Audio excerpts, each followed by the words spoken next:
Hello kids, I am Priyanka and I'm back again with my new chapter that is Bonsai Life Part 2.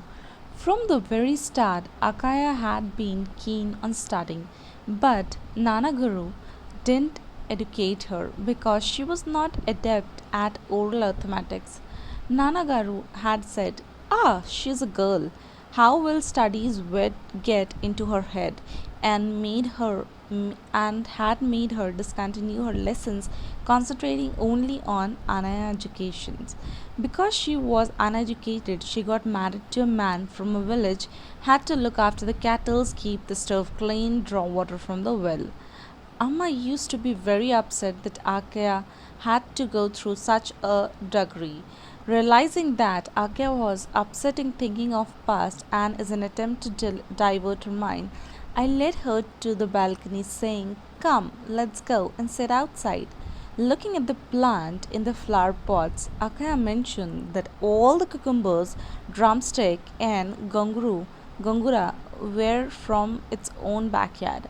I asked her to send some gongura seeds the next time someone came this way. But Amalu, what's this? Why have you planted the turai and pomegranate tree in these flower pots? See how stunned they have become. If like flower plant, you put these trees in the pot instead of letting them grow freely in the backyard, how will they grow? She asked, surprised, feeling sorry for the trees. I burst into laughter. Akya was perplexed. I did it on purpose. It's a special method. It's called bonsai in Japan. You can grow even a huge banyan tree in flower pot. You can grow it when with their roots hanging down from the branches. You have no idea how beautiful a pomegranate tree looks when you keep cutting its branches, changing the pots now and then, trimming it into a very small size tree and making it bear fruit. Do you know how careful you have to tend the small tree? Bonsai is a great art, I said. But it seemed as if Akia didn't appreciate what I said. I don't know. You have confined me a turkey tree in a flower pot when it could have grown in a height of the building, she sighed. Feeling disheartened at being unable to impress Akia with my bonsai, I collapsed weakly into a chair.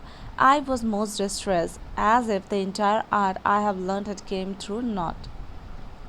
It was like throwing perfume into ash. Suddenly, a dust storm began to rage, and the sand hit our face harshly.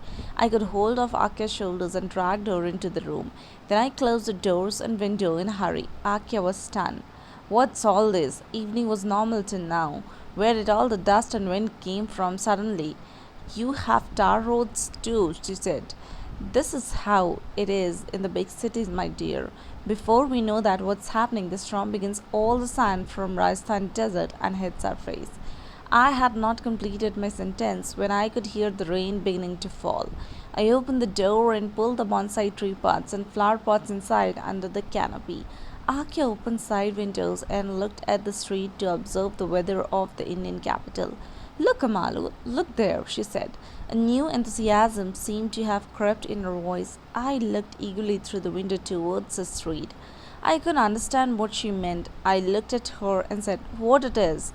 Look at that tree. Look at how many people are standing under it without getting wet," she said, as if it's something out of an ordinary. I saw nothing unusual in it, realizing that I had not understood what she was getting at. She said, "Begin." Again, looking how tall and Turkai has grown. Out in open, see how freely it has grown, however powerful. The sandstorm, it hasn't bowed a little bit. However, it has provided shelter to many people and is protecting them.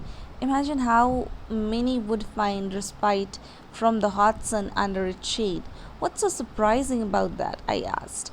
Not that it's surprising, Amalu. Look at the bonsai you have tended so lovingly. It looks proper and sweet, like a housewife, but see how delicate it is. You have to tend it very carefully. It can't even stand a small dust storm or squall. when it is dependent on someone? How can it provide shelter to someone? Isn't it because of the difference in the way one bring up a boy and a girl? That's a woman life is like a bonsai. My heart was touched by Akai words, just as one of the trees, a bird from a cage to let it fly. I felt the urge to free the bonsai tree from their flower plots. Original title is Bonsai Brakatullah by Aburi Chakadevi. Thank you.